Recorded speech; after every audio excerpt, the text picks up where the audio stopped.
and record in. Okay. We are now recording? Great. I'm going to call this meeting of the Dunn County Executive Committee to order. Call to the roll. We are all here. Approval of the minutes. Supervisor Steen moves. Supervisor Dunn seconds. Any discussion on the minutes? Hearing none. All in favor? Aye. Aye. Any opposed? Great. Minutes pass. Public comments. I am not aware of any. Anyone else? All right. No public comment. I know everybody in the room, so nobody's here to do it in person. County manager's report. I specifically only included a review of the draft agenda for next week's meeting, just because this is a pretty full agenda. But obviously, if there's anything else you want to know, just ask. But so this is, I brought it up for you. Next week's agenda includes a recognition of Jeannie Miller, who many of you may know from the health department. She also worked in the home health care section for a long time. Purchase orders. Then we have 4 department reports, kind of 3.5, because Melissa Gilgenbach does both emergency communication and emergency management. Sheriff's Department and Veteran Services. Then we will have to work our way through approval of the capital improvement plan, the ordinances, revising the rules of the board, and then the 2024 budget calendar and approving that.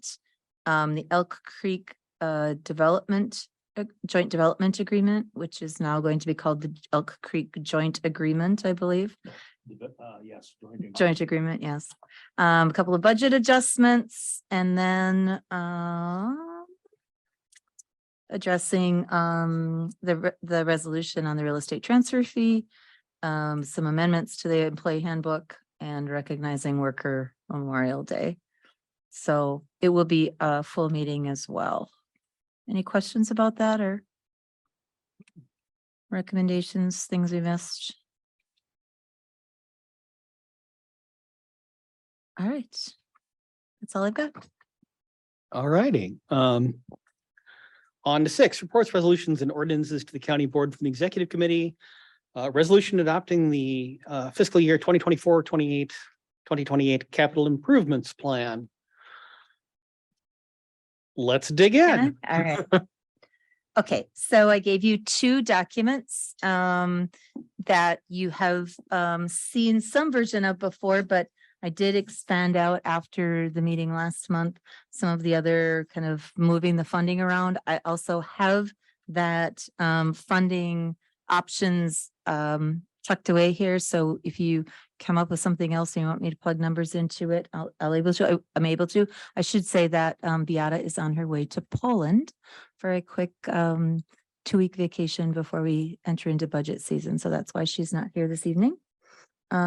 So if I could make a recommendation, I think perhaps the spot to start is to take a look at the actual capital improvement plan list for 2024 and see if all of those things are things that you believe should remain on that list. And Supervisor Prochnow, do you wish to speak to the yes, speak to the Rock Falls project? Yeah, we had a highway meeting today and we discussed taking off the Rock Falls shop construction. It's something I feel that we don't really need. It's a shop that doesn't really only one guy's down there, maybe 2. So we're trying to take that off of there to try to cut some of this budget down. It spent $65,000 to prepare for a building that's going to cost us $800,000 to $1 million. Seems, when we need a lot of money spent at the highway shop alone, seems like something we should cut out of here and try to hopefully spend it at the main base or the highway shop in the county here. So questions? So that would be one item that would, could come off of that list. I Yeah. believe it was agreed by the highway committee this morning. Anything else? I know that there has been some discussion about demolition of the buildings, behind this building. I know that, Andrew has, Marcel's been working to take a look at any, historic value to those buildings and whether there's anyone who's interested in them for those purposes. Am I correct in that, Kelly? Yeah, I know Andrew's been talking with Dunn County Historical Society and Melissa is looking at, possible funding options, maybe to put a new roof on it, so we don't need to knock it down anytime soon. I don't know that it needs to be on the plan right at this moment. The buildings look to be in pretty robust shape and they are essentially the only remnant of the county facility that was here at the time. So Apparently, the main issue with the buildings, there's a building and then the smokestack. And then apparently the main issue with the building was it would eventually need a new roof. However, another potential option and one that I discussed yesterday with Scott Nabafeld was if we believe that we're either going to need to roof it and or take them down at some point in time would be to put some money away in capital improvements over a period of years and then make it, so put $25,000 or $50,000 instead of the $260,000 that's allocated this year and set that aside so that 1, 2, 5, 10 years from now, when we wanted to do something with it, the money would essentially be there. Since it's not an emergency. Supervisor Morehouse. So would that involve taking off the full $10,000 for the carpenter electrical shop and $250 for the, $260, okay. Supervisor Steen? Yes, do we want to address these individually or are you going to go through the whole thing and then collectively ask the changes to be approved? How do you want to do that? It would be the druthers of the group. I am comfortable with either. Does anyone have an objection to pulling those two items off? I think at this point we can largely work by consensus. Let's just go ahead and include striking those two as, you gonna make a motion for that, Supervisor Steen, or? Yes, I would make that motion, but I would also strike those two with the understanding that, and I don't know if this has to be a separate motion, that we put away $25,000 a year to achieve this over a number of years. Would that have to be a separate motion? Yeah. All right. Supervisor Rogers? Are we gonna, if we strike these, are we gonna put any money in there for the new roof? I mean, I'm sure it'd be a lot cheaper to put a new roof on it than tear them down. We should maybe account for something to re-roof it then. Okay, so I think we could probably make a motion to strike the two items with the caveat that we will put aside, say, $25,000 a year towards dealing with the building issue on the front. Nick, you look like you are. I'm just mentally keeping track. Okay, I just wanted to make sure that we were not like doing the Wile E. Coyote thing off the cliff. No. No. Oh, let me see. I would move that we strike these two items with the caveat, I guess if you could say, that we will apply $25,000 a year for possible demolition and or roofing. How's that? That seems like a reasonable motion to me. Nick or Diane, you look dubious. Well. Microphone. Oh, sorry. Yeah, sorry, brain. Demolition seems rather different than putting on a new roof, Well, all I'm saying is that Just- we're just- putting $25,000 away for something. either a new roof or possible demolition. I think that's fairly straightforward. Nick? I think right now the committee owns this work and however you decide to create a final product to bring to the county board. Ultimately, you'll have to agree on what's in it and you can do it by motion, but I don't see a problem with that if there's no objection by a member. All right, and just to keep my teeth from itching, do I have a second before we continue discussion on that? Second.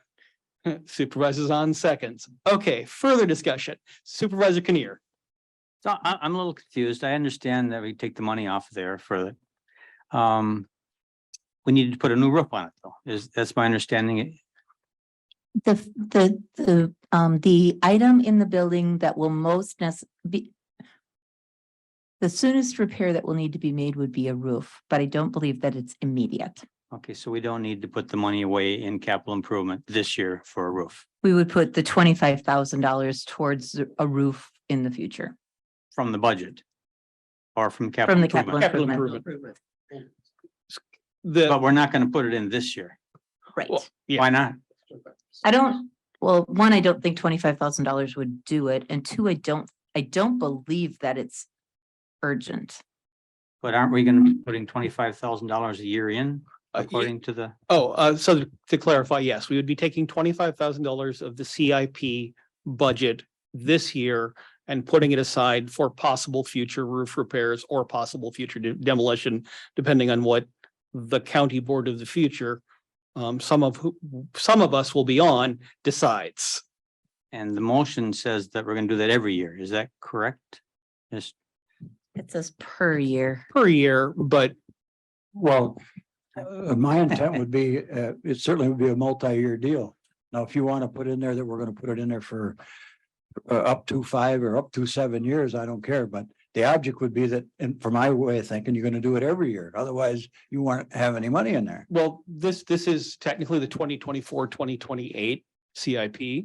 So presumably that would be $25,000 a year for those 4 years, although again, a future board is not bound by our decision. Right, so we would remove this. It seems like we should be putting 25 or leaving 25 in there. If we're Yeah, gonna start we saving, would be striking the, what is it, 260, and replacing that with a $25,000 per year item. oh, okay, thank you. And keep in mind, this is a plan. Yeah. So each year priorities may shift based on new things or, changes to different needs. So Supervisor Quinn.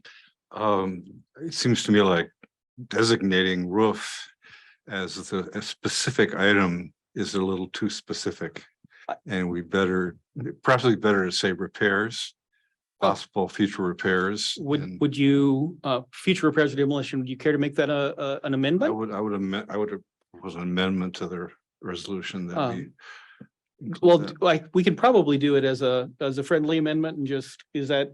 yes, yeah, as Gary, long as Jim, or nobody you? The objects. reason I say that is if you look at the building, it's possible that the soffits may need to be repaired sooner than the whole roof. So Okay, so if you were Jim and Gary, are you both comfortable with that? I feel it's friendly, not hostile. Yes. Okay, great. That's the spirit. Okay, so the motion on the floor is to strike the Rock Falls shop from the CIP plan and to strike the demolition item, but to put $25,000 a year aside for the 2024-2028 CIP for repairs or demolition or basically whatever we need to do. Future For the, repairs or demolition. Yeah. We all clear on that? Any further comments or questions? It was a friendly attack. Thank you. Well, you never know. All right. I took a shot at it. I'm going to try and keep us moving along because we have a lot of ground to cover. So all in favor of the motion as presented? Aye. Any opposed? Motion passes. Onward. Okay, other items in the CIP? Is any questions, comments?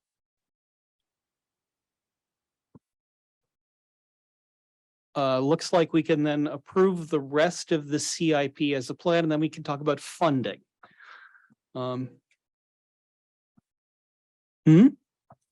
Supervisor Morehouse? Oh, so it's now down to 3.264. So we would remove. Yeah. so I have to think about how to do it. We've removed 300,000. I haven't looked at the math. I assume. Okay. Yeah, that's right.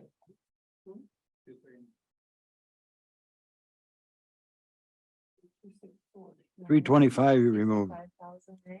Yeah. and then 25, 300, yep. When you get all done. Plus 25.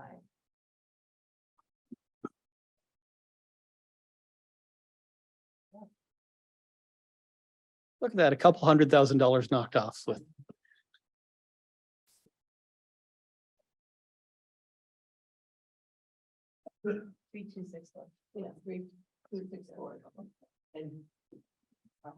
Okay.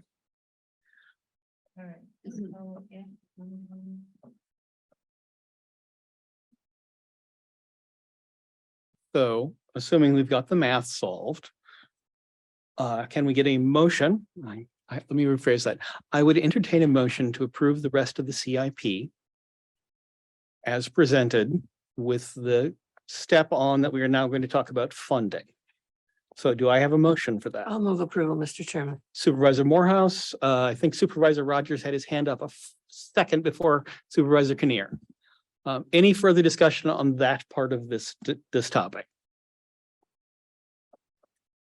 Seeing none, all in favor? Aye. Any opposed? Okay, the motion passes. Now we can move on to the funding options. Anyone care to leap upon the debate here? Supervisor Morehouse. May I start? Absolutely. Probably the most wildly unpopular notion around the table. I had proposed with some mathematics corrections, option 9. The reason being that I was pleased that we were able to put money from ARPA into highway. I think it's great that we were able to extract a couple $100,000 to do the water testing and for broadband. But I would really strongly like to see us utilize what I think is a one-time opportunity to do something meaningful in the county rather than just sort of plugging it into holes in our budget. Because I've been so involved in the housing study and in housing, and because I feel really strongly that it is a huge economic development issue for us. It's a public health issue. But it's an ongoing and critical economic development issue, in my view. If we can't bring workers into Dunn County, we're not going to have net new construction, et cetera. I mean, I could argue that for a long time. So what I have proposed is that we use $1 million of the remaining 1.57. Is that what it is? Yeah, $1.57 million in ARPA money. As a knowing that we have to spend it by 2024 as a set aside for a project having to do with something meaningful in the county. I would propose housing. We're not quite there yet with a plan or an idea, but I just think it's an opportunity for the county to do something that we really need to do, as opposed to something just let's put it in, let's fill it in. The NACO newsletter last week had looks like about 18% of counties are doing something with their ARPA dollars in terms of either economic development or housing. So I would like to see us do that as well. Some of the other details might need to be compromised, but I feel pretty strongly that $1 million in a $90 million budget is not all that much, but I'd like to see it used for that purpose. Supervisor Quinn I want and then to, Supervisor Headland. okay, and I want to support the gist of Diane's motion. In addition to again, we're not going to have this kind of money available for specific important purposes, again, unless we take it out of our budget or borrow for it. So it's a real opportunity. In addition to housing, which I think I agree is a critical issue that we need to establish a plan and invest some resources in. We are still going to be moving forward on broadband, and we heard yesterday from Dan Dunbar, our new point person on broadband in the CRT committee, that there's a task force that's being established, that federal funding is going to be available. That task force is going to sort of navigate some of the infrastructure we need to be able to qualify for those funds. But matching funds will also be an important part of the county going after money for some of those projects. And ARPA provides a really effective use, as we already have demonstrated, effective use of funds for at least part of these funds if we wanted to. And I guess the last point would be that, if I can remember it, is that if in the event, I know this, obviously these new uses would have to be approved by the full board. So there would be full debate and discussion, and they have to be well vetted. But in the event that we decided, no, we don't want to use all of it for that, I could ask our county administrator to talk about this a little bit, but it seems like we could, without problem, reallocate that money into other things in the county budget that would basically make our budget process a little easier going forward. It's just a way to sort of set them aside in case for the opportunity that we might need them in the future, but we wouldn't lose them. That's right. Yeah. Supervisor Headland. Thank you. Yeah, and just to clarify with Diane, would we want to label this as low income housing or a combination?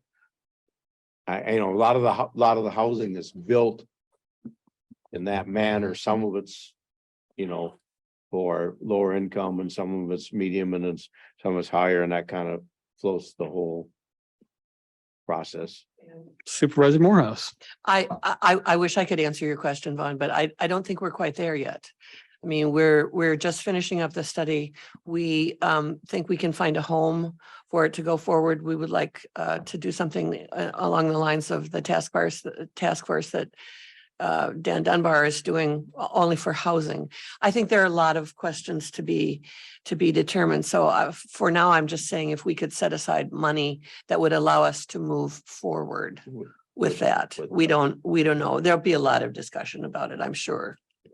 Supervisor Seaton, but I'll just note that probably if we are going to set aside a certain amount of ARPA dollars for things that may come up in 2023 or 2024, encumbering it to a specific task is probably less useful. We would probably want to set it aside just for projects that benefit the county as a whole. And then if it turns out to be housing, and this is something that the county board will decide, but I don't think we want to just nail it to one thing. Supervisor Steen. Yes, I would like to, do you need a second? We do not yet have a motion. We're kind of doing this in friendly discussion. Okay, I'd like to be friendly. I agree with Diane and Tom, and at the Wisconsin Counties Association board meeting that we had, a way of looking at economic development is turning out to be affordable housing. All counties are looking at that, and it's not a traditional way of looking at economic development, but it's certainly an issue for almost all of our counties to have affordable housing for the workers, because you can have the workers, but where are they going to stay if they can't afford it? And broadband has been demonstrated to be, in my estimation, the REA of our generation, really, as far as moving civilization forward. And I think this idea that we're talking about deserves consideration and adoption. Thank you. Supervisor Rogers. So at the risk of not completely agreeing, I don't necessarily disagree with the concept. Meaningful projects are certainly things that we need to consider, and the ones listed I feel are meaningful projects. Whether we take $1 million of ARPA money and we set it aside now, saying we're going to do a meaningful project later, or we use that in our capital improvements now and bring it to a vote for our capital improvements in the future when we have that project at our fingertips, I think we're splitting hairs a little bit. I'm not sure that we have to set this aside. My concern with setting it aside for this project is we're now talking about setting aside $1 million.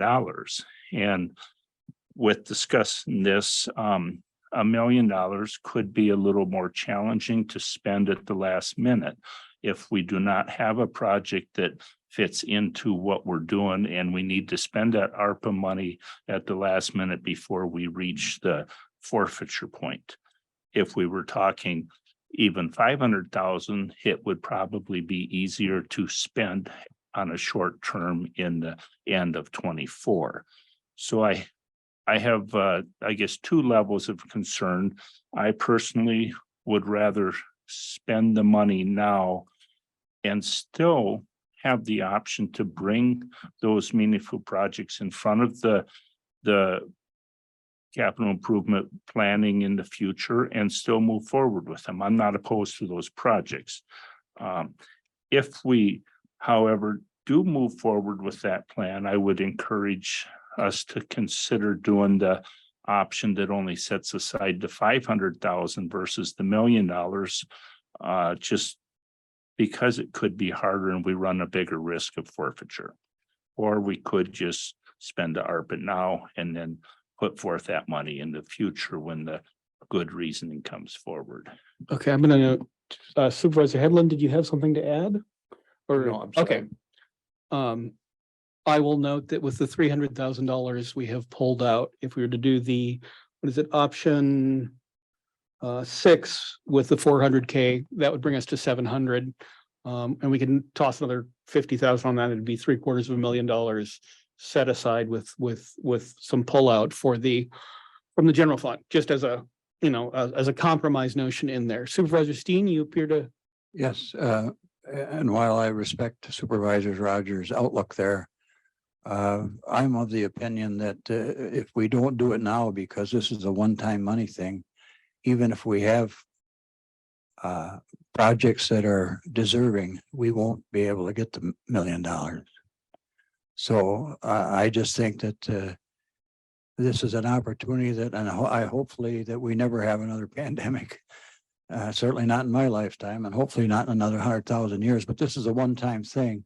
My experience on the board and observing the board my whole life is that, you know, I say take it now because you ain't going to get it later on. That's my opinion. So I redid the math. So you have in front of you what it originally looked like. And then up here, now I've shown you what these numbers start to look like if you pull that with that 300,000 pulled out. The only column that I didn't do that in is column 8 here, option 8, because you would have a choice of whether you wanted to take the $300,000 out of ARPA or out of the short-term debt. The other thing that I would say with regard to option number 9 is I think that an additional consideration on the table then is that it would not be,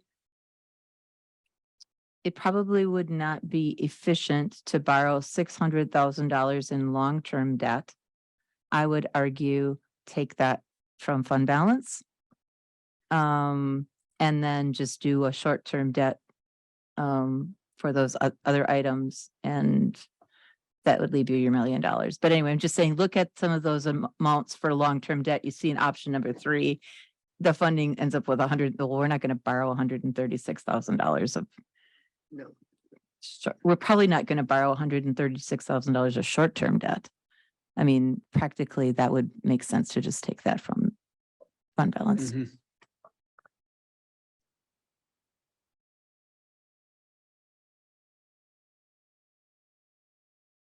Further comments, questions? Supervisor Kinnear. Maybe I address this to you, Chris. We have $1 million, if we had $1 million in there, and next year, March, we haven't come up with anything yet. The housing isn't panning out. Could we spend that? So we'll always be able to backfill into highway.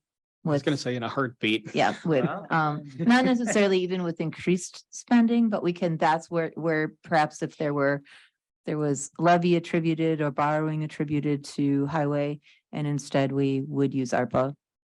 So there is always a catch, a way to sort of catch that up.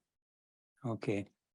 Listening to Supervisor Steens there, I think you're right in that if in the future, it's very difficult to borrow money or to come up with that $1 million that we might need for a housing development or for some other kind of economic development.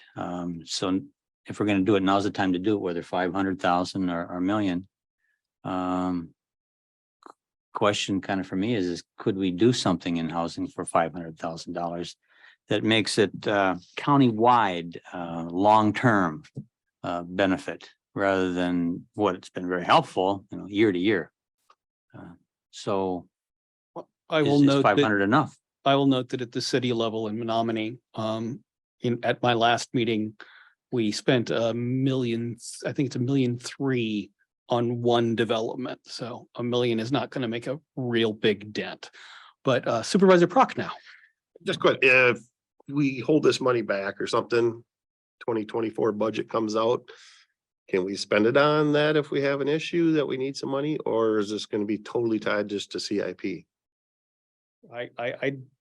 If we hold out ARPA funds, it would be my recommendation that we hold out ARPA funds for the future needs of the county. We would not nail it down to specifically CIP or housing or any particular item. We would keep it in reserve for a variety of projects.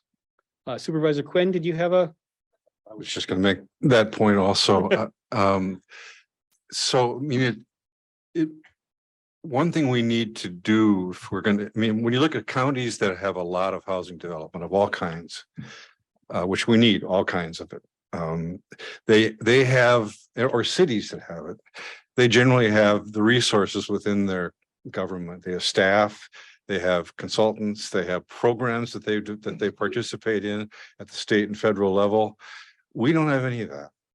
And at least some of these funds could go towards beginning to set that up so that in the end, it becomes very much, it's a self-financing situation, but we don't even have the beginnings of that infrastructure. We don't have a staff person we could ask to take this on even at this point in time. So. Well, and I will note from the city council side of my life that one of the advantages that municipalities have over counties in terms of housing is they can do TIF-TID financing, and that's just not a tool that we have.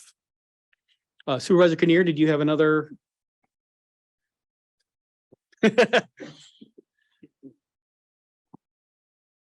Anyone else want to throw something in, or can I get an emotion, or where are we at?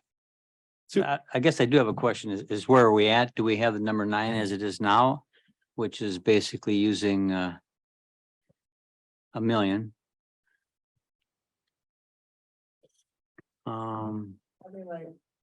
Otherwise, they'd be options 6 or 7, which now, once I took the $300,000 off, look almost identical. So really you could eliminate, I mean, they're the same option. So those ones keep $400,000 out.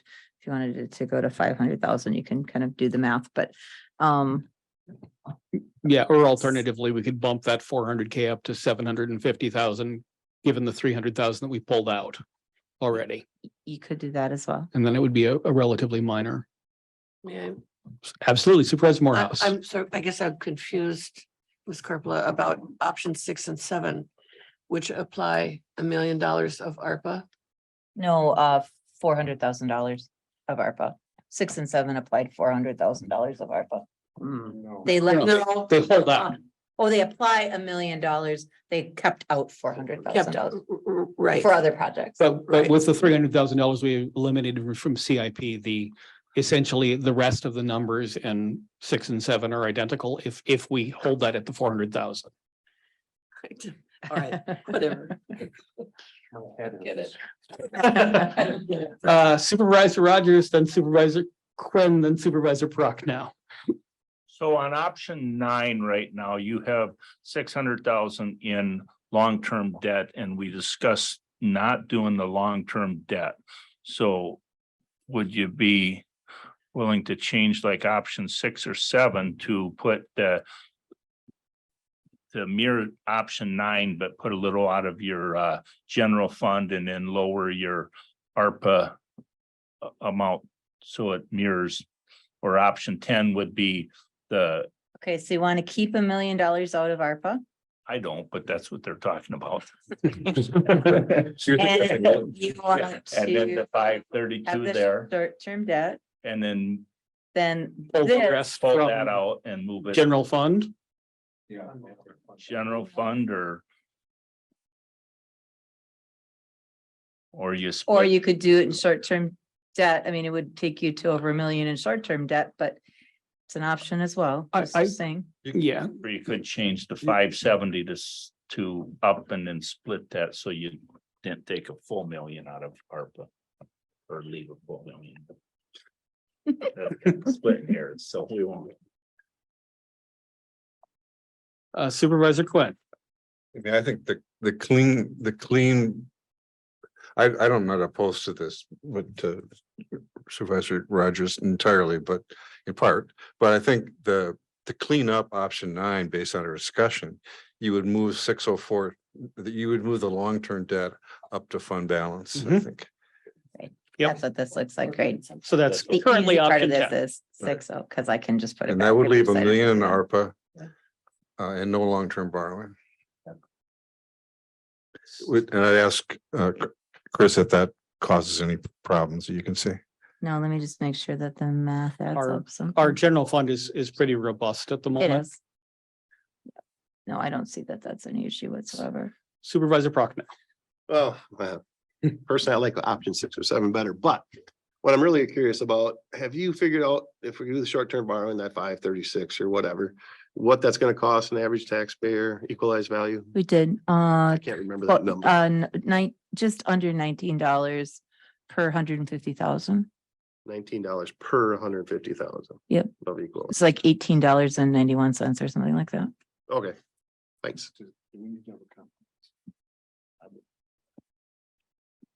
Supervisor Steen. All right, we don't have a motion yet, do we? We do not yet have a motion. Well, when we get one, I want the figures put up there so I can understand it. Okay, right. I gotta be able to understand what's going on here. Okay, Tom, Mike, do you have a compromise that you're working out over there? Well, I'm. Microphone, sensitive to please. I'm sorry. I mean, I'm sensitive to the fact that several supervisors are nervous about $1 million in ARPA.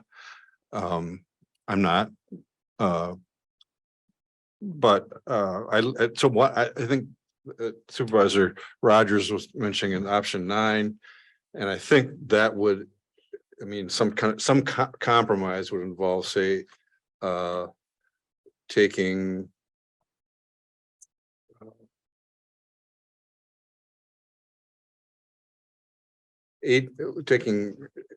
having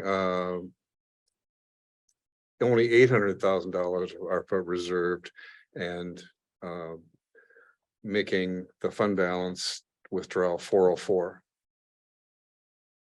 Would you like to make that a motion? No. I want to hear what All I right. don't want, I heard that one, make Yeah. sure I'm ducking from wherever Diane's sending my Oh, way. No worries. I'm comfortable with however we do this. So- We have a robust fund balance. I would make that as a motion just for discussion purposes. Okay, do we have a second to Supervisor Quinn's motion? And Supervisor's on seconds. That's the $800,000. Okay, so hold on a minute.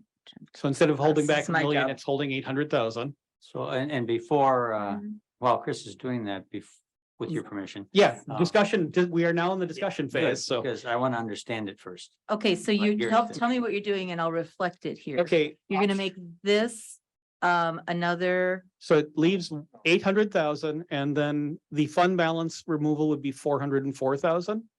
So instead of $1 million held back, it's this 800,000. is 770, right?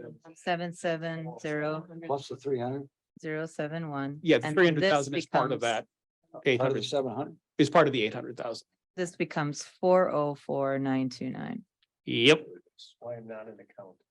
And then these let me just make sure the column balances. 3264. It's essentially option 7, but 800K instead of 400K.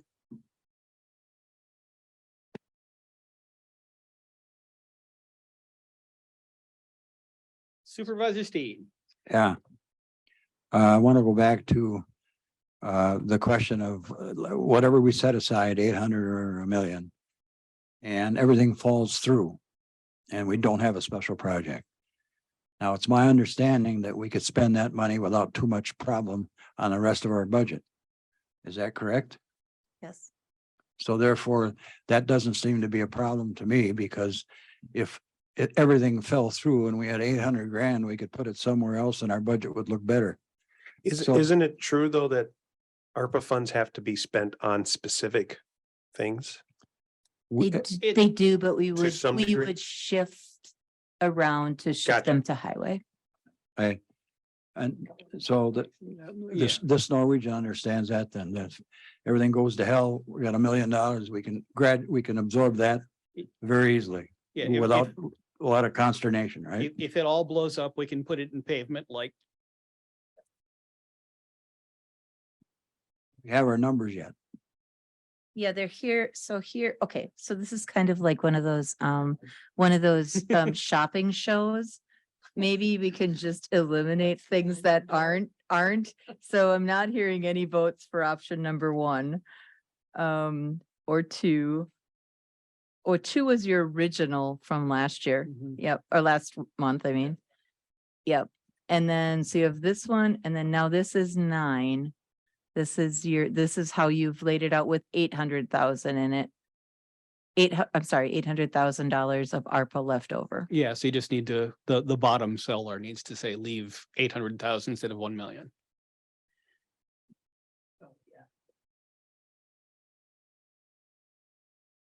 I'm gonna, so for my own purposes. While Chris is making adjustments, I'll point out that, so the ARPA funds did have a kind of a directive to be used for certain things, but there's a threshold amount and Dunn County fell below that. So as a practical matter, it can be used for anything. Thank you for saving me the trouble of explaining that one, Okay. Nick. Supervisor Rogers. So I guess I'll just, from my perspective, I'll make it kind of clean, whether you do 1 million or 800 that you leave in ARPA. I probably will not support that one, but I think you'll have a majority without me anyway. I believe it might be a majority without you and at least one other supervisor at a guess, but. And it's your thought, Mike, that you were more in support of the $500,000? I was more supportive of option 2, and then the 500,000 was second, and then that's where I'm coming from. Supervisor Prochnow. I was same thing. I was gonna say option 2 is my favorite and then option 7, but I think option 7 is supposed to have some fund balance in there too somehow to make that balance out. Let me see. The difference between option 7 and option 9 is essentially 400 versus 800. Yeah, so there should be some fund balance in option 7 to balance that out, right? No. I know we're okay with, Really? we've already built that in, Oh, is it already? Okay, I think. that is in there. Okay. Yep, Okay. it's here. Yep, this column adds up to, you can see here Okay, to 2. okay, because I know It's once here at short one about time, $5,000. I didn't know we recognized that. Off by the 4,000. Okay. Okay, I'm more for yeah, there you go. Sounds good. so we have a motion on the floor for the currently set option 9. Do we have further discussion?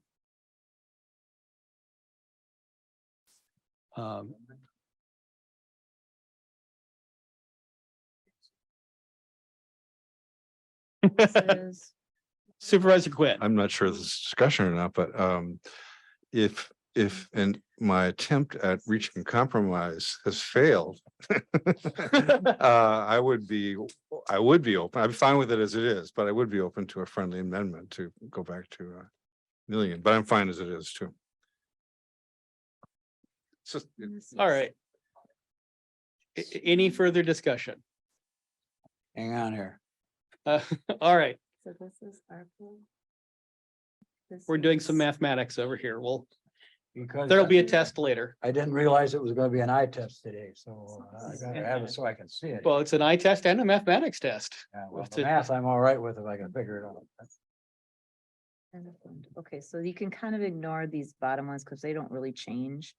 Here's where the discussion's going, and so this would be $532,000 of short-term debt, $770,000 of ARPA, and $404,000 of general fund. So is that what, my question is, does everybody understand the numbers here? That she just said, and which I currently, I can see. All right. Thank you. Any further discussion? Seeing none? All in favor? Aye. Any opposed? Motion passes.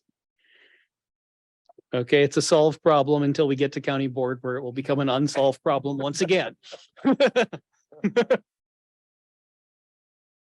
wait.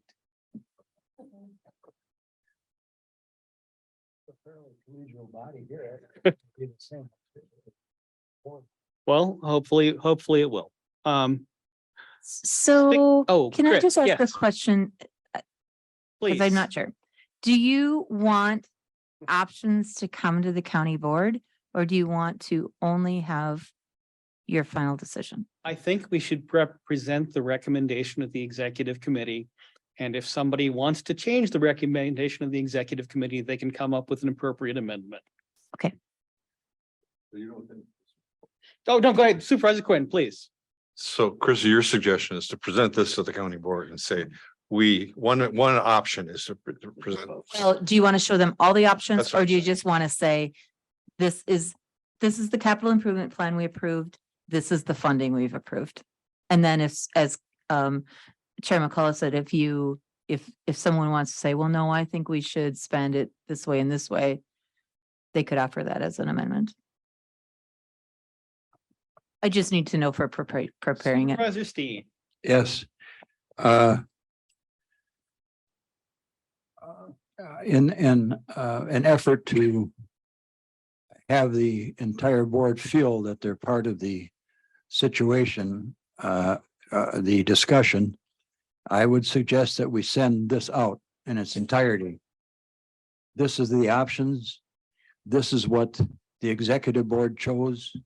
And we could have if our second option is 7, we could say that too. But I feel that this would be too much to swallow for just the whole board at one time. I would make that a motion that we send this out.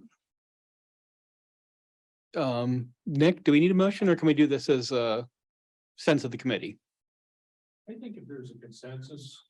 I think Supervisor if there's a Kinnear. consensus here, then you can do it.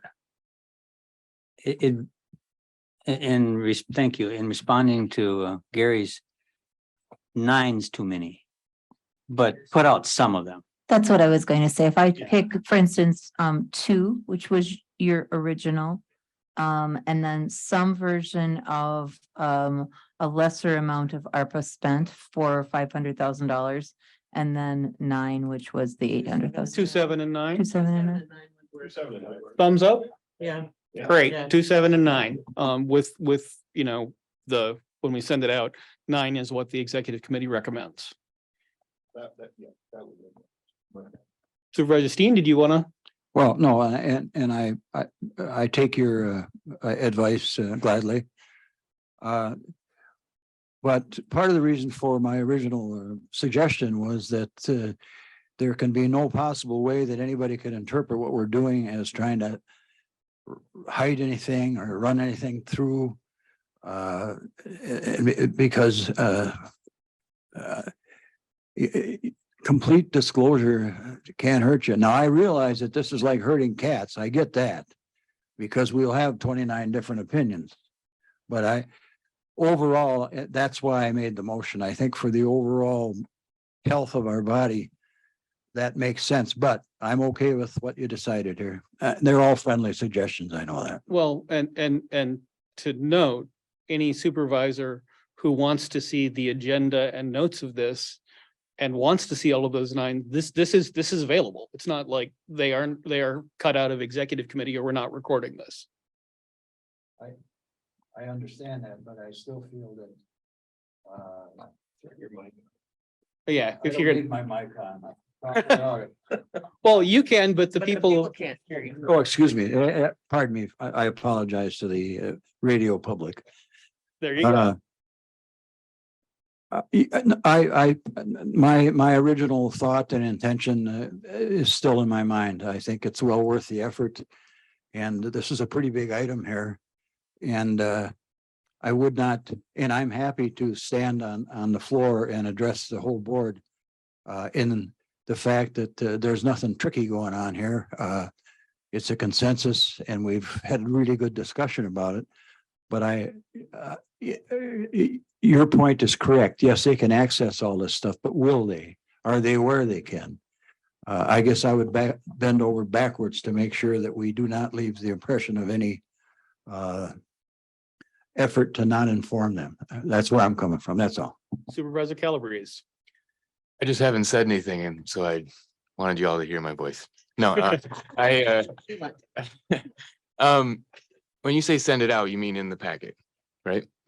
Well, I think that in the presentation, somebody is going to say the executive committee had 9 options, momentarily created a 10th, and this is the one they came up with.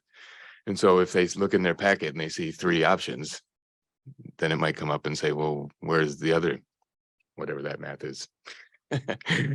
So if you're gonna, I would say either just present that one, 9, or just present all of them. And I don't think that because they're presented, as we start to discuss it at the board, that doesn't mean we're gonna have somebody go through each one. You know, you're just gonna, I mean, I don't mean the supervisors there. I mean, the people speaking to it. We're not going to go through every single option. So I think my preference would be just 9 or this whole sheet. I think I'm leaning toward just 9 and with the knowledge that they can go back and look at all of them. Supervisor Kinnear, did you?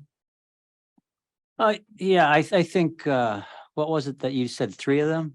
3 or 4, ones that represent a total thing, and you can maybe even put the format a little different and make it easier to understand. But I see your point, Gary. They need to see what's going on, and if we put 4 options up there, that should give a nice variety, especially if you have number 9 first or whatever. Just one, no. Although, to me, it makes sense. Just show one. Here it is. This is the best one. But you explained it well, and people need to see it. Supervisor Rogers. I think Gary convinced me. I would say I agree with Gary on all of them. That's the first. So here would be a bit of a compromise. We could send out, I can clean up all 9, send them out, but then I can, on the same document, I can say, these were the kind of distilled 3. Sure. Mhm. Does that work for everybody? Being very transparent. Yeah. Great, we'll do that. Any last notes on the CIP? All right, on to our next one. 6B, ordinance amending chapter 2 of the Code of Ordinances, rules of the board. Gary, you were the one who wanted to take another look at this. So if you have things you want to add to the discussion, now would be the time. I only have one really question, and I think it's up to the chair to excuse people from the meeting, and I don't know how many we have. I think it, I just didn't want, with the advent of Zoom meetings and all that stuff, that we would have people that would take advantage of the system. I'm not saying they would, but there's a possibility. So as long as the chair has the power to okay or not okay, I'm fine with that.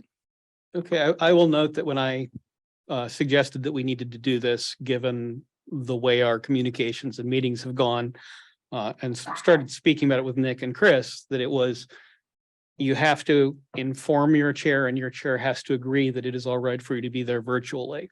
So I can see reasons for saying these would be a list of valid things, but I kind of feel that that clutters it up. I would feel that the discretion of the chair and relying on the best intentions of our members is the way to go, but that's me. Supervisor Quinn, did you have?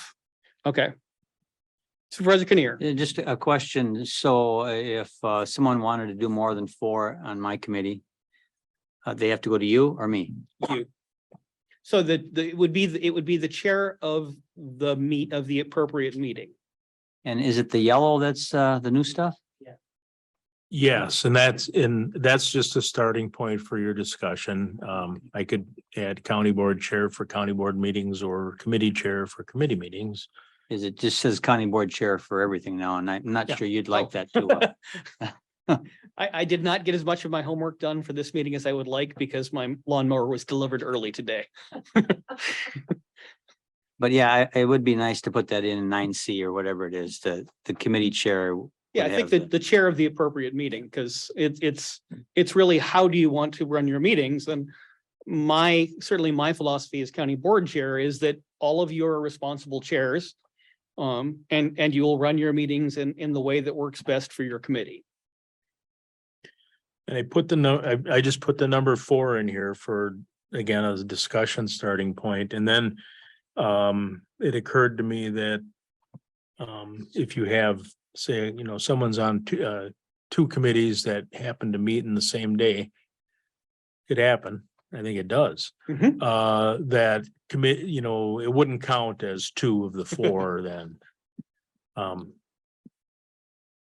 So someone who is on vacation or unable to attend or whatever, for some reason, wouldn't have 2 of theirs ticked off in just one day. But Supervisor, anyone have strong feelings about that one way or the other? 4, 6, 8? Discretion of the chair. Supervisor Steen. Assuming that we're all gentlewomen and gentlemen of good intentions, we really wouldn't need this, but from what I've seen on the state and national scene politically, we can't depend on people to do the right thing. So, and unfortunately, I don't want us to be in a position where we're ambushed without thinking about it. That's why I brought it up. It should never be a problem because anybody in their right mind, if a guy's on vacation or sick or whatever, you're certainly going to give them the time off. But I guess I'm a pessimist in some ways. That's why I brought this up. I think it's valid, but I'm happy, with the chair. Common sense, if there is such a thing anymore, would dictate what's acceptable. That's all I got to say. Well, and I would note that if someone stops coming to their meetings, which is certainly a possibility, then one of the less pleasant parts of my job is having words with them and pointing out that they serve on their committees it's not a right to have a committee seat. If you are not coming to your committee, we can remove you from that committee and put someone else in who will actually attend the committee. I would very much like that never to be an issue, and certainly hopefully not in the next, however long I'm doing this job. But removal from a committee is absolutely an option. Supervisor Headland. Yeah, this came up at our meeting on Monday night with Westcap. And they came up with not a specific number. Because they have a 3 meetings in a row number built in. But there was a question that, okay, well then if they, at least they attend by Zoom or they call in or on the phone. And, and the end result was as here, we said no, because we have people who have, got put on that, board maybe 18 months ago when have been an actual 2 meeting. And they've attended maybe 8 or 10 by Zoom or by phone.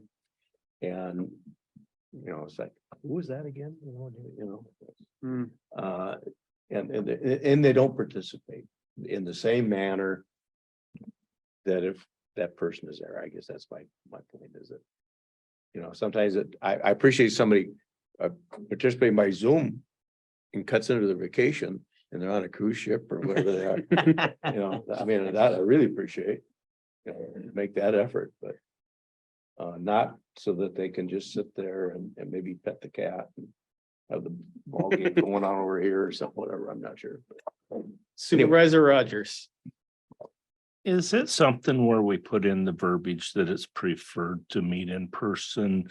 Because we certainly get more out of a meeting when we're in person, I think. So it doesn't say anything in the verbiage about preferred in-person meetings. We can certainly put that in. Yeah. If you have aspirational or philosophical underpinnings for a rule that you have, you can certainly include that. Supervisor Morehouse, then Supervisor Steen. Just a question about that, though. These are the rules of the board, Correct. assuming that we had another, God help us, pandemic. We still wanted in the rules of the board that we want people to show up. I don't know. I believe that in that particular circumstance, we would declare an emergency again of some kind and suspend certain rules. Yeah, it could be included in the emergency order. Or an amendment, a temporary amendment to the board rules. Yeah, it could be appropriately addressed. Very much hope not to have that particular thing on my list, but Supervisor Steen. Yeah, and I agree with Mr. Rogers over there. But actually, when you run for a board, it's implied that you'll be at the meeting. When you run for a board, it's implied that you'll be attending the meetings. Now, and that's been the way it's been in our whole history. Technology has outstripped some of how we operate, but it's still implied in my estimation. If you run for a board, it's implied that you're going to go to the meetings. If you can't go to the meetings, I mean, if there's a reasonable excuse you can't go there, that's understandable. But I think when you run for a board, it's implied in the fact that you ran that you're going to go to the meeting. Yeah, but I think it would not hurt it to make it explicit that it is preferred that you attend the meeting. No, I'm in favor of that. But I was just saying that when you run for county board, school board, village board, town board, it's implied. Oh, your microphone's off again. It's implied when you run for that board that you're going to attend the meetings and be a working member of the committee. It might be implied, but there are people who aren't, shall I say, informed and don't really understand maybe what they were getting into. And so you may as well spell it out. I'm fine spelling it out. I just think that if you're going to run for a board, you better get more wised up that if you don't understand. We can make special accommodations for Norwegians. Well, and I will note that was not friendly. I will note that for some of our subcommittees, for example, traffic safety and EMS, that has been, it has been fabulous that has been able to meet on Zoom because it includes a lot of people from around the county and several people from around the state. So when that went to Zoom, the attendance at those meetings went up dramatically and they've been more useful meetings. So it is worthwhile to give ourselves the flexibility. Okay, so what I'm hearing is that we are going to put into the ordinance that it is not yet a preference for in-person attendance. But someone can be excused from in-person attendance and attend virtually at the discretion of the chair of the meeting. Is that what I've got? And there won't be a numerical standard like the 4 that I have in. I'm really reluctant to put that in. Okay. I just want to make sure Um, that I'm doing yep. the right stuff. Does anybody have a huge need for Supervisor Kinnear? Not a huge need, but in education, it's like if there's no bar, then there's no bar. Well, And I don't mean like you're thinking of bar, but it's nice to have something to shoot for. But you know, I can go either way. But Well, it's I think that the part of it that is something to shoot for is that a member has to contact their chair and say, is it all right if I do this? And you as chair have the discretion to say, no, you've missed 6 meetings. You need to have your butt in the chair here. Oh, I thought we could pass that buck on to you. Currently, I think two attendances by electronic means is permitted under the board rules. Yeah, it's too, I mean, we could say you're automatically allowed a certain number, but I would, Do we have a motion here? well, I think we can. I'm trying to get us down to What's in it? what's in it before we do that, get there. I mean, I'm perfectly willing to do it as a motion too, but Supervisor Calabrese. I believe you started a motion and I was gonna comment on that before Supervisor Kinnear spoke, because I think you said that you have the option to attend virtually if you're excused and have the approval of the chair. And so does that mean anything above a number if there's a number, or any time? Because I'm certain that there are people who have, I think I've attended full board meetings without letting anybody know I'm gonna be on Zoom. I just did it. And so should that be a stipulation that if you're gonna do it anytime, you let the chair of the committee know? And I think if not, then there should be a number. I agree with that. I mean, when I've had to attend, I've always sent an email to a number of people saying, I won't be able to be there, or I'm driving and I'm going to try and make it. However, if I don't, I'll be on Zoom, and I'll usually send it to at least our chair and to Andrew, if it's like a regular county board meeting, or else the committee chairs, so I think, that's what I've done. Well, we're not all as thoughtful as you, apparently. Actually, I think you. I have done it a few times, but I think there's a couple times that I haven't, because I didn't expect to not be there. I'm very thoughtful. It's true. Nick, did you have something you wanted to add? No, just we have two, right now, 2 are allowed, sort of, as you know. Do we want to make it 4 allowed, and beyond that, it's entirely discretion of the chair? Is that is that a consensus? Okay, then someone would need to make a motion. Yeah, Supervisor Rogers moves. Do we have a second? Supervisor Steen seconds. Further discuss, Nick? And this would include the language that Supervisor Kinnear had suggested a short time ago to point out committee chairs for committee meetings and county board chair for the board meeting. Yes, And this would include requesting that if you are gonna attend electronically, you let them know. Let your chair know. Okay.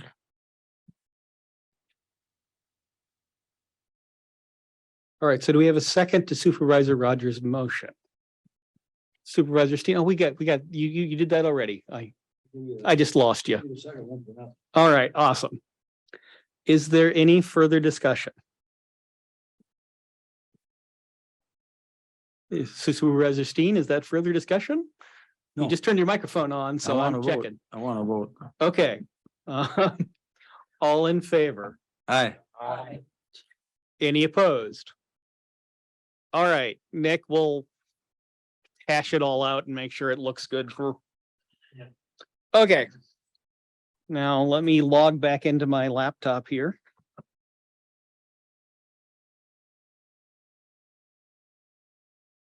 6C, ordinance amending section 2.18 of the Code of Ordinances, Rules of the Board, first reading. This was Nick's. This is Nick's. This is Oh, sorry. another board rule that Yeah. the county board chair asked me to review and submit some amendments to it.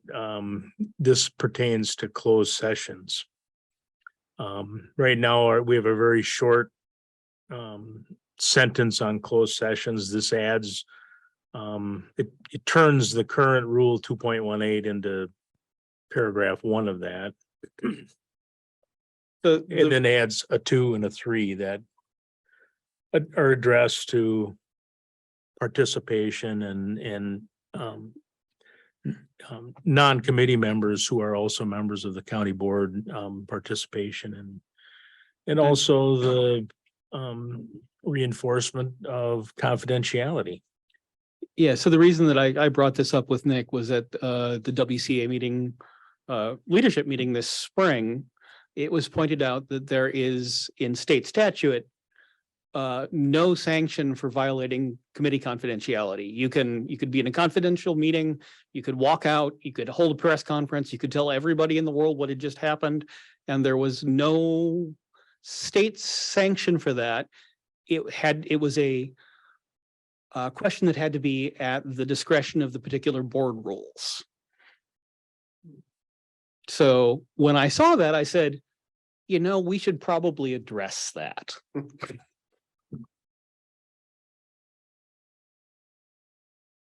And again, as a starting point for discussion, and this rule would apply to staff and to elected officials, including supervisors and the other constitutional officers.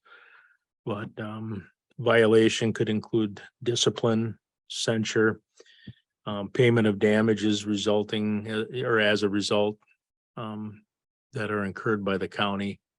For example, if we have a very intensive contract negotiation or discussion, as for example, we had with a computer services provider a few years ago.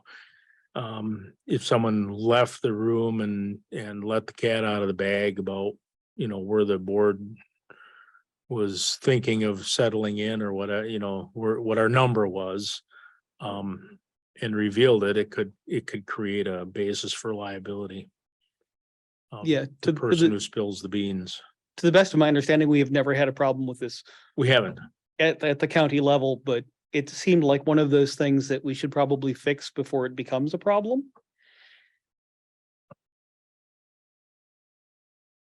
Supervisor Calabrese. What about outside discussion about what had happened between two people that were in there together? I'm not sure I understand the question. So you and I are in a closed session and then we're outside and we talk about it with each other. Is that okay? I believe that's. Yeah. I mean, As long as we're not sharing it with a third party. Right. Okay. Yeah. So does anyone have anything they want to add or amend to this, or does someone want to make a motion to adopt as it is presented? Mr. Chairman, with your permission, I'll move to adopt this as presented. Thank you, Supervisor Morehouse. Do I have a second? Supervisor Calabrese. Any further discussion? Seeing none, all in favor? Aye. Aye. Any opposed? Motion passes. 6D. Approval of the fiscal year 2024 budget calendar. Chris, do you want to? I do. So I have one, when I send this out for the board next week, I will amend it. Beata and I did change one date in the calendar as to when we would get the information out to the department heads from May 15th to May 22nd, just as her and I were figuring out how quickly we could make things happen. But the two decisions that, so the plan looks pretty similar to other years. We figured out the timeline for making it work. The two decisions that I would ask you to consider would be, do you want department budgets reviewed by standing committees? And then secondly, do you wish to do a budget workshop similar to what you did last year in August? And in speaking with Chair McCullough, this would be my recommendation. I think we could do, so you don't typically have an August county board meeting. I think if you wish to do a budget workshop, we could fit it into an evening for a county of the typical county board meeting time. Maybe start a little bit earlier, maybe 5:30 or 6 instead of 7. But I think we could get it done in that amount of time. And then in conjunction with that, during that month, have the department heads just share with their boards, their committees and boards, their budgets. So they're not getting approval of them from their standing committees, but the standing committees are aware of any issues that are potential in need of advocacy or dramatically different from the previous year. So those would be my recommendations, but it's yours to decide. Supervisor Rogers. So the committees would be meeting after the workshop to discuss the committee budgets. They would be meeting during the month of August and the workshop would happen right in the middle. So it would really be some committees would meet beforehand and they would hear. So for instance, committee admin, DHS are at the end of the month, but let's say for instance, they were at the beginning of the month. Then I would bring forward the committee and administration. I would bring forward to the committee administration, the admin budget in early August, just to tell them if there was anything that they needed to attend to. Then at the budget workshop, there would actually be then a full presentation of that. But the committee administration would not be approving the budget submission. They would just simply be aware of what was in it. And then, but some of those wouldn't happen until afterwards. So it's really a chance for the standing committees to be able to dig into the information in each of their department's budgets. The budget workshop didn't have any decisions made at that point in time. That was simply educational as well. So it would be a matter of you'd see your standing committee work, and then you'd see the entire work of the whole county, all of the departments all rolled up at that budget workshop. Supervisor Rogers. I guess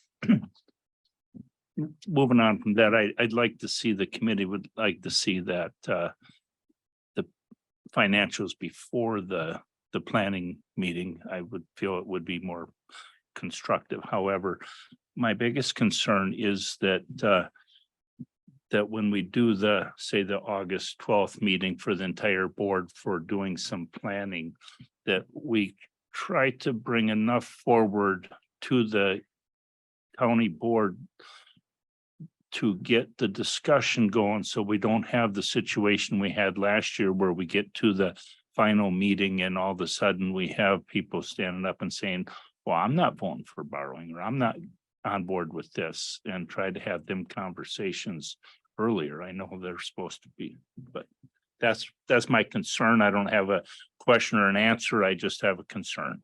So one of the things that, again, that I'd spoken with Chair McCullough about the other day was in the presentation of this, I think it would be an optimal time to be able to share with the board, really digging into the process, and that the board, the budget workshop is an opportunity to look at the entire county budgets, be informed of what's in the entire county budget's ask. The standing committee work would be to drill into your particular committee of oversight, their ask.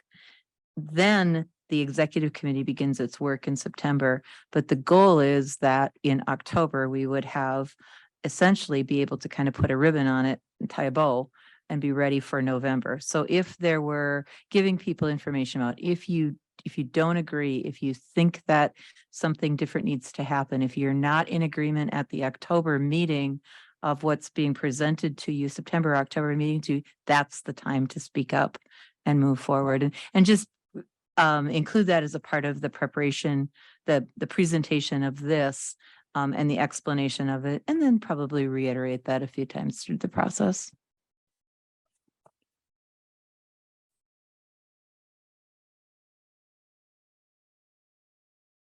Anyone else? Supervisor Steen, we do need a motion for this at some point, but Do you want a motion and then discuss it? Is that what? I mean, yeah, that'd probably be ideal, a motion a second and then. So was that a motion, Supervisor Steen? Or was that just a question about a motion? No, I'll make a motion. All right, do I have a second? Supervisor Kinnear. All right, on to further discussion of the budget calendar. Supervisor Steen. Yeah. Thank you, Mr. Chair. Thank you, John. Unless my memory is faltering here, I thought that the committees approved the department budgets in the past prior to going forward. They did not last year. Well, So last year we did the board workshop instead. mhm. And so that, right, that's part of your considerations today is what do you want that process to look like for this year? And the reason for that was that the committees were in the budget, each departmental budget, changing things. And the board as a whole didn't really get a chance to look at the final work product until later in the process. And so this was an idea of Mr. Miller's to have a budget workshop earlier in the year that essentially eliminated a lot of the back and forths between departments and committees to refine it. Or at least get an idea, a big view idea of what was in the budget. Thank you, Nick. A couple of comments here, if I might. Please. I don't know the correct timing for this, but I think we're a committee-run organization. And so I'm not comfortable with reviewing the budget. I would rather be that the committees approve the budget. Now, how we reach that point so it works out for the rest of the board, but that we are a committee-driven outfit. And so what's the committee doing if they don't approve the budget?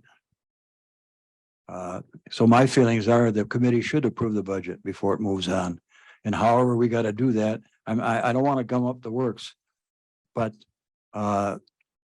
reviewing the budget and approving the budget is two different things. So if I had my druthers, I'd say that we should approve the budget. Now, how we, and I'm not doing this to gum up the works, but Your decisions. well, yeah, and my vote would be that the committees who are in charge of whatever department they are should be approving the budget before it moves on to the full county board. Now, you can, however you want to address that with, I think the workshop's a great idea, but the individual committee members are losing control. I mean, what's the sense of being on a committee if you're not going to approve the budget? What do you actually do? Review it? I mean, does that make it? Well, I hope this makes sense. I'm giving you my opinion. I mean, I assume that the way we would do that is, again, this was not what happened last year, but last year was a particularly, I was going to say a year with a lot of transitions in it. I would presume that the way that we would address that is that committee meetings where the committee meeting would normally happen after the August workshop would have to review and approve at their July meeting, and committee meetings that happened before the August workshop would be able to review and approve at their August meeting.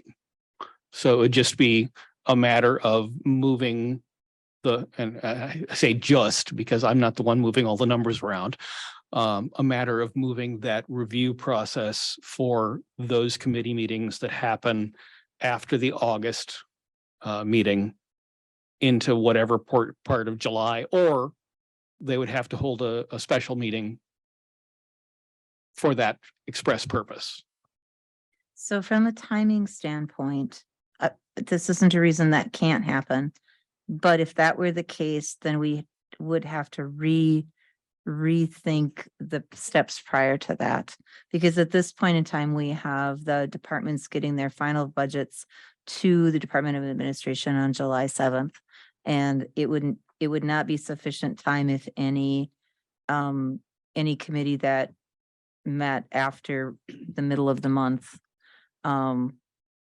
was going to do their budget review. I don't believe that we would have sufficient time in that amount of time with just a week or two lead to review those. So we'd have to back up some of the earlier timeframes to do it that way, or they'd have to do a special meeting. Or move their regular July meeting, their August meeting up earlier into the month, or do a combined meeting or some version thereof. Supervisor Morehouse and Supervisor Zons, did you have a comment as well? No, I don't know how Vaughn feels about it, but I'm okay with either a special meeting or moving it up. I mean, I think that's entirely Could the possible. workshop be a week later Absolutely. or That 2 weeks still- later? That still wouldn't help us. Or a couple weeks later? I think 2 weeks later might, if you're gonna go with Or a week county later. board night. I think 2 weeks later is gonna get you, well, it wouldn't really matter because you're bumping up against Labor Day sometime in there. We certainly could go a week later. Right now, the regular county board meeting that doesn't happen in August would be on August 16th. And then you could certainly go to the 23rd. Yep, the last Wednesday of August is the 30th.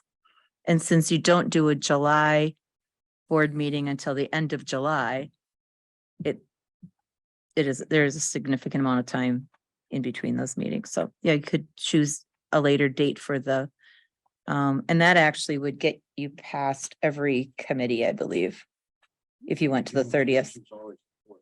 That would solve it for this year then. Supervisor Kinnear. Yeah, I think it's a good idea for us to approve it. That's our greatest leverage in setting policy for the county. Mhm.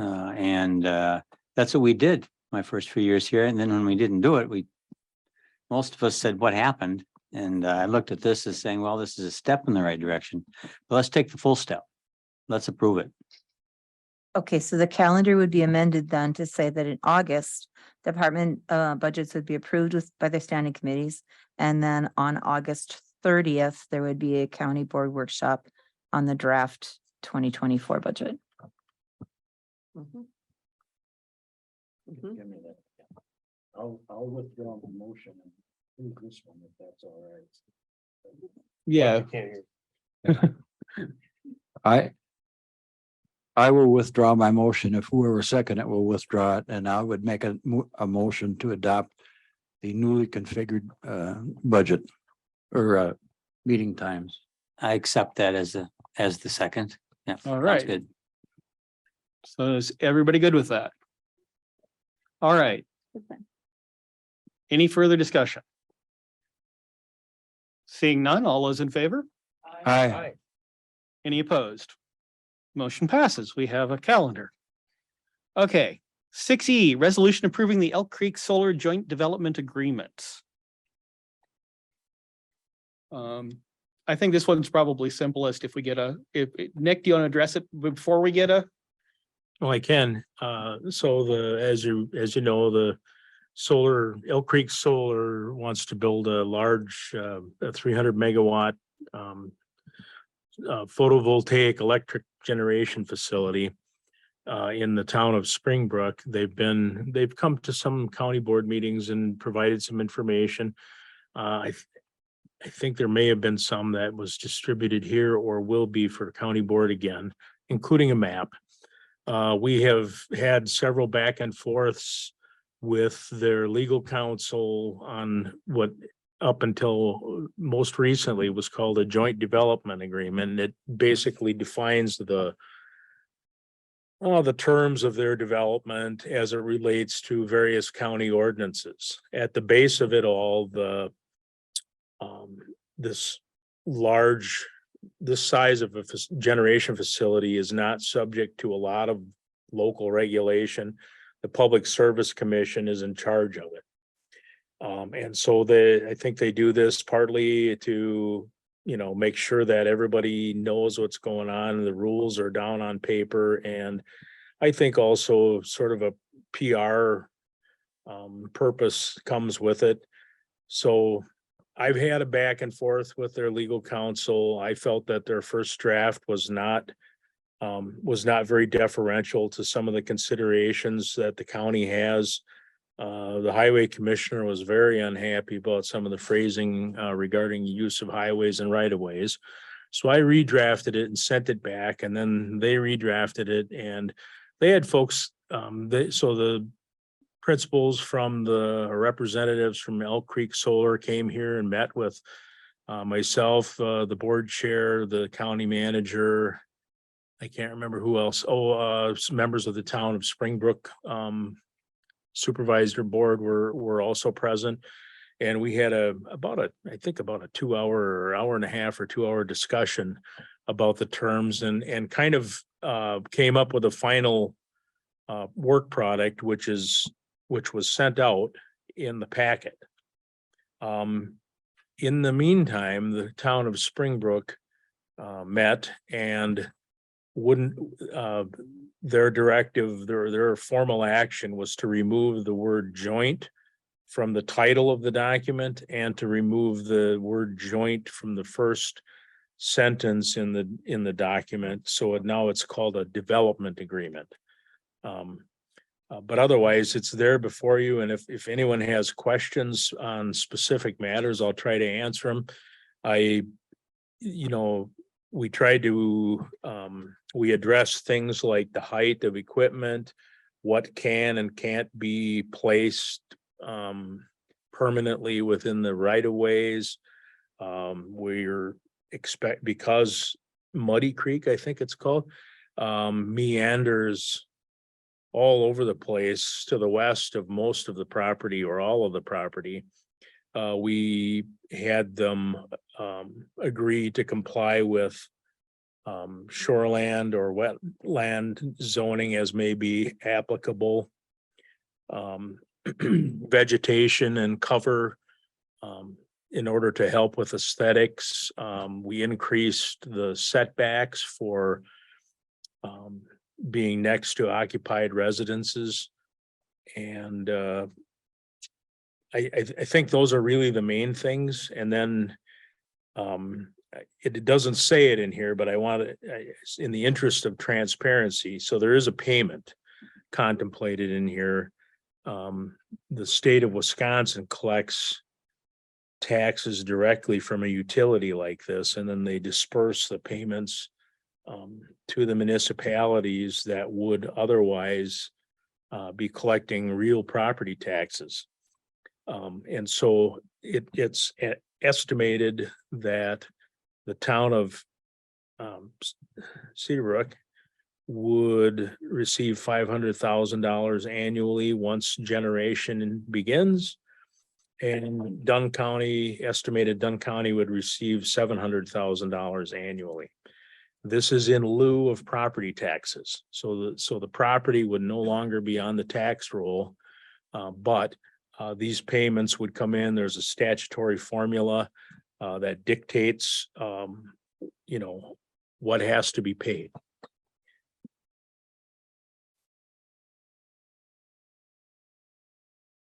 A lot more. Supervisor Steen. Yeah, Nick, what's the projected life of this operation? I think they were talking about somewhere between 25 and 35 years. 30 years is the 30. estimate for current, so one of the things that they noted when I was talking to them a couple of times is that the life expectancy for the kind of solar panels that they're putting in 20 years ago was 30 years. At this point, the technology is moving so fast that it's at a minimum 30 years they expect the life expectancy of the panels, and they probably will last some amount of time longer than that with reasonable generation. And who knows how things will advance between now and completion of construction, which Yeah. is gonna be at least a year and a half before it's into operation. I got a question here on the payment in lieu of the pilot or whatever you Yes. want to call it. When is that $700,000 going to be paid? Would that be at the end of the year or the end of the fiscal year, or how is that? That I don't know. I guess the Department of Revenue Oh, okay, will tell us. okay. It may come with the. I imagine they have to do some accounting of what their what their generation and sales are. And it'll be reported to the counties, at some point, maybe with the property value, reports that come in August, or I don't know. Yeah, and it'll be prorated depending Yeah, on when it goes into. They talked about it and they said they would owe it in the first year of operation, but if that was not a full year, then it would be prorated to cover Right. that part of the year. Oh, road bans. They've agreed to abide by the road bans too. Yeah, they were very accommodating in They the were. negotiations. I felt that they were very earnestly trying to accommodate the county's needs. And I would just add, with your permission, Mr. Chair, they have a local representative and they've been meeting with community people. They've met with nonprofit organizations. They've donated to nonprofit organizations. They're starting to be a really good community partner. And that speaks highly of, I think, of what they are proposing to do here. So I'm gonna put my chair hat on again for a moment and say we could really use a motion and a second on this. I move, Supervisor Steen, Supervisor Prochnow, were you the second there or? Well, further discussion? I was gonna point out, if you looked at that, you could see school districts don't get any of that money. But they did agree to pay the school district another $60,000 a year too. Just so you know, they are very friendly as far as the community goes. on Yeah, that. So just so you. Yeah, they opted into paying the school district when they didn't have to, which I Right. thought was, Because this is only for the county and the town, and you know, the school district would have got shot. Their first draft of this agreement included the school district as an executor or signer of the agreement or party to the contract. And they removed it and put it in they put it in a separate document. any further discussion? Hearing none, all in favor of approving the agreement? aye, Any opposed? Motion passes. Okay, Supervisor Calabrese is going to have to leave us soon and is excused once he steps out. On to item 7, review of reports, resolutions and ordinances coming to the county board from the standing committees. I'm just going to check. No, we don't have anything from judiciary and law, so you're off the hook. Item A, Planning Resources and Development Committee. Resolution, these are just the review points. Resolution real estate transfer fee. I think we covered that in legislative. I don't think we need to address it again. 2023 budget adjustment, land and water conservation. Supervisor Quinn, do you have a? Yeah.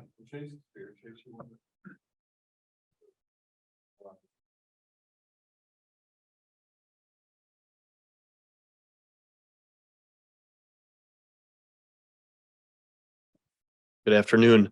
In your packet is a resolution for a budget adjustment for a grant that we've had the opportunity to apply for. This goes back to starting in 2019 with the Governor's Task Force on Water Quality, looking at some nitrogen concerns that were raised at that time.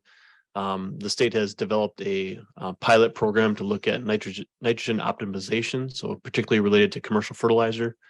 There is a set number of dollars available in the state. Applications went out. We have members of one of our farmer-led watershed groups, the Red Cedar Conservation Farmers, showed interest in this program. We assisted them in applying for the grant. Right now, it's a tentative award, waiting for contract from the state. But in order to facilitate the implementation, the timely implementation of this grant, we're asking to submit this through and get a budget adjustment so we can incur expenses and make payments. That's to the tune of $150,000 to about 5 landowners within the county. And hopefully it will feed a larger project throughout the state. So That sounds great. Any questions for Chase? Looks like you're off the hook. thank you. Item B, Committee on Administration Resolution amending the employee handbook. Supervisor Headland, Yeah, there's again, a lot of microphone, please. there's a lot of information for you to digest here because of, all the pages of handbook that are affected are listed. But basically what it comes down to is that we have a number of, first part of it here, we have a number of employees in certain departments, human services, highway, facilities, parks, and the sheriff's office, jail division, who have to be on call. We have to be able to run those operations 24/7. And so consequently, we have an on-call program, I guess, previous program or current program, set up with designated amounts and who qualifies. And this is changing that by quite a bit in a good way. And then that is explained everything from overtime and who would qualify, even for cell phone reimbursement. If the person is off for a couple of weeks, they're not going to get cell phone reimbursement. So it's pretty comprehensive, and there's a lot of it. And I don't want to read it all to you, and I'm sure you don't want to hear it. But a couple of that I would like to bring up is that our telecommunicators, we've had, like other departments, I know they've had a tough time getting staff, keeping staff. That staff is oftentimes pushed to the brink, I would call it, of having to work a lot of extra shifts and so forth. So that's spelled out in here that they're gonna receive an additional $3 per hour. There's a section in here it says if they volunteer rather than having to be forced to, they get 7. And this was all presented to the admin committee at our last meeting, and we did approve it all. And there's another section, certified nurses, licensed practical nurses, and registered nurses for the neighbors. And you can see the increases that we're hoping to apply again to make up for number one, to get them to volunteer to take those extra shifts.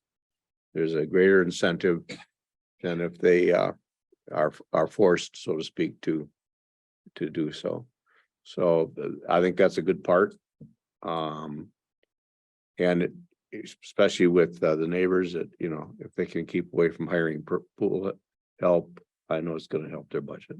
So all of this is going to, of course, cost some money, but we were assured by all the departments that asked for these changes, that currently they have enough money in their budgets. They've looked them over, and they should not have to request any additional funds in their budgets. The funds would be paid out to the personnel, but they will not be asking for budget adjustments. Oh, any questions you have with that from anyone? Looks like that's it for the moment. All right. Item C, Health and Human Services 2023 DHS budget adjustment. Supervisor Morehouse. Yes, thank you. This is pretty routine. One of them is a new grant, an independent supports pilot grant for $371,000. And the other is $30,500 that was not originally budgeted when the contract for the grant came through. Pretty routine. Any questions? All right. Reports from, There is Supervisor one Headland. more. I'm sorry. There is a resolution that we're passing forward to the board. We've done it in the past of a workers' yes, Memorial sorry. Day. And I guess I spoke to that at our meeting even, and that I reflected that this is not just something made up. That this is, we have a Memorial Day for our veterans who serve the country in the military, and justifiably so. This is for the people who serve on our highways, in our facilities, take care of our sick, take care of our needy. And so a number of people who do those services have also lost their lives in the line of duty. And this is recognizing them. So I would hope that you would approve of moving this forward to the board. Thank you. Thank you, Supervisor Headland. Yeah, sorry, I lost that when I was scrolling. Okay. Those are all just for review, so let's move on. Reports from standing committees. Let's go this way this time. Supervisor Zons. Oh. Thank you, Mr. Chair. The Community Resources and Tourism Committee actually met yesterday, so most of it's fresh in my head, which is a good thing. We got some updates from Extension. We always get an educator report and got some interesting information updates from Sandy, the FoodWise coordinator. The Downsville School District is now a part of FoodWise, and so they just started programming there. So they are the only other community outside of Menominee right now that is receiving FoodWise programming because of the number of kids who are on the free lunch program. Let's see, what else did we talk about yesterday? Chris Corpola provided a short economic development update on upcoming almost a forum that's going to be coming up, kind of trying to nail down some details about that. Dan Dunbar talked about a broadband task force that we have created, and a few of the hurdles that he's run into trying to get a couple of representatives from certain sectors of the county, specifically agriculture, and in certain areas of the county, so that it's a well-represented task force. But we actually have our first inaugural meeting of that tomorrow afternoon, should anybody want to attend, since it's a public meeting, and will be at 2:00 tomorrow afternoon for those that want to attend. And that's kind of the gist of what we talked about. Thank you, Supervisor Zons. Supervisor Morehouse. Thank you, Mr. Chairman. The Health and Human Services Board last met on March 23rd. We had a little party. We said goodbye. We said goodbye to Bonnie Barker, who is one of our 3 citizen members. She served 2 full 3-year terms and was an excellent member. So we celebrated with flowers and cupcakes. And you will be seeing a nomination next week for a new citizen member, Polly Rudy. She's the director of Pupil Services in the Colfax School District. She's a social worker, deals with issues of ALICE recipients, poverty, homelessness, and I think she'll be a good addition to the committee. I haven't met her yet. We had a great report from Greg Quinn, as always, who had, at Chris's behest, had worked with Doug Mell on a press release about the new PACT Act. They're really busy with requests, but the press release has assisted that. Lots of veterans are now going to be eligible for follow-up. Then I don't know if you saw it, the press release landed Greg spot on WEAU on April 4th, and he was very good. He was very good. We had a couple of good stories from the health department. The women, infants and children program are now meeting occasionally in person, as they have not done, and brought in a little baby who needed iron testing, and his iron was off. And so the staff at WIC were able to get him immediately tested and in for to be seen by a medical provider. We did have sort of a long discussion about the fact that and this must affect you too. So because of our meeting schedule and because of the date that the packets need to go out, our budget information is always a month off, because the reports, the updated reports from our packet goes out on Thursday. The updated reports from finance come on Friday.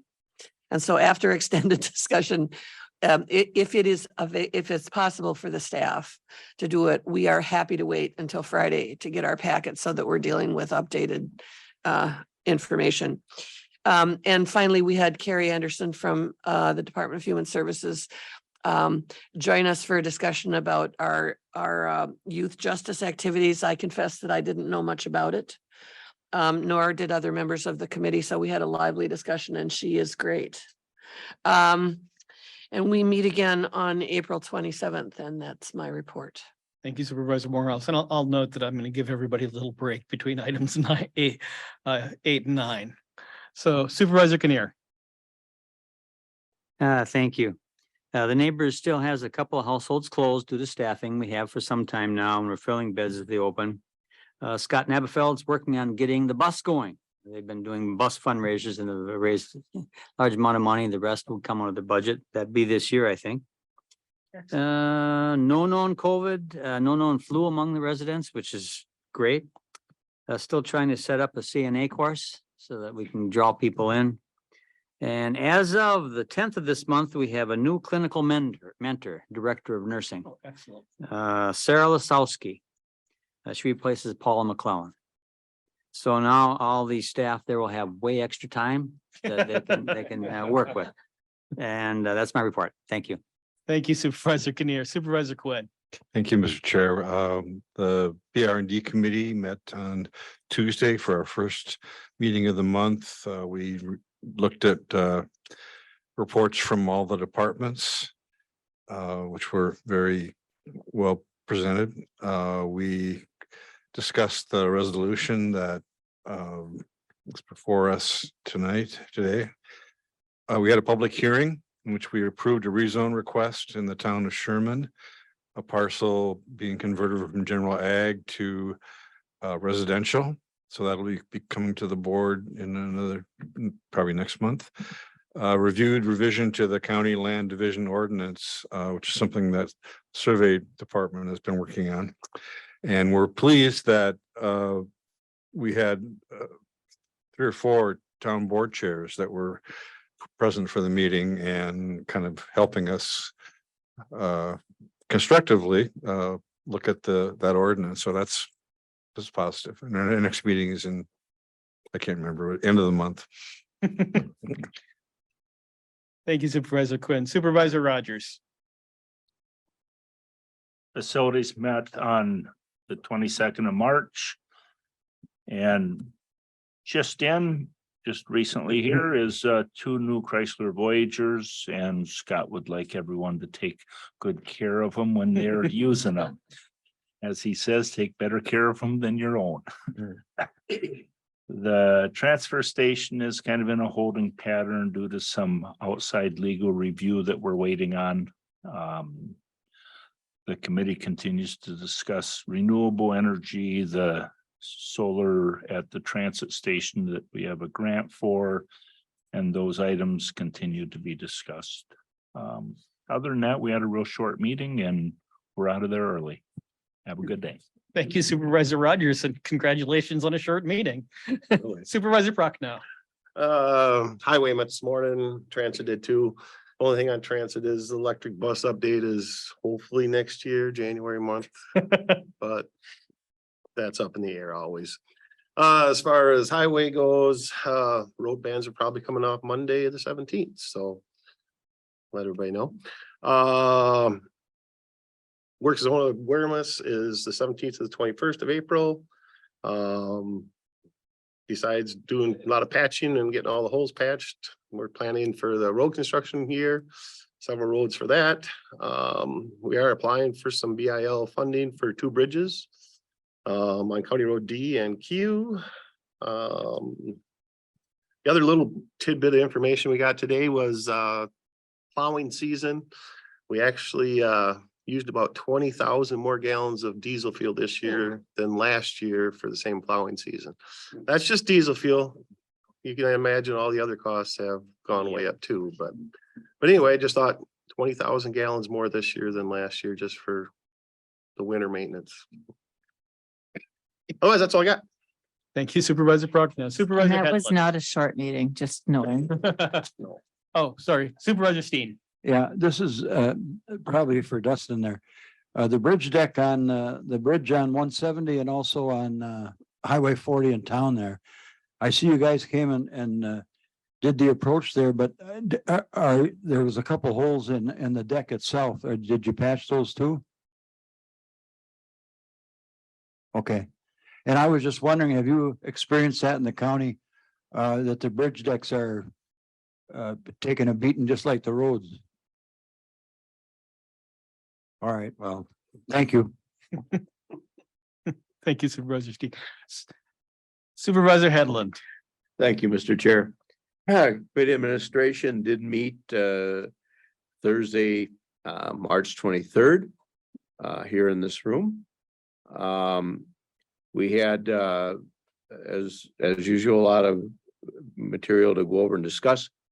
We had a lot of good presentations in terms of written reports from our staff, as usual. Obviously, some questions came up about those. I myself did question our clerk about the Badger books system somewhat, and was able to use that at the in Boyceville. It's a slick little device. It's a slick system. The people working at the pole like it. And so Badger Books, silly name for what it is, but it's a good system. We reviewed the vouchers, came up with a few questions on those, and got answers pretty much before we left. So that was very good. A lot of those are recurring amounts, and sometimes they're just crazy names for vendors that, like, why are we buying that from this, but some company bought out another company and they, use their same name, and it doesn't sound like, kind of like, really, but it worked out. And then, of course, the two resolutions that we've already covered were presented to us, and after some discussion and so forth, we pass those forward unanimously to go to the board. So we'll be meeting again April 27th here in this room at 3 o'clock. It's always a good time. Join if you'd like. Thank you Supervisor Hedlund. All right, let's take 8 minutes and get some breathing in and have a drink, wander off to wherever you need to wander off to for a couple minutes.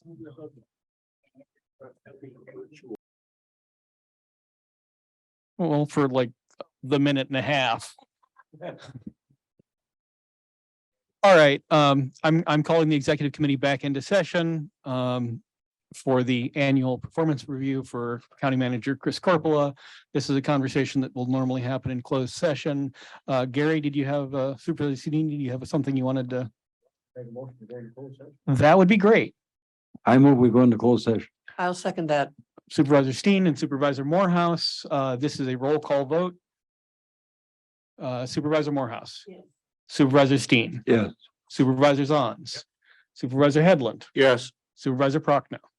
Supervisor Rogers. Supervisor Quinn. Chair McCullough, yes.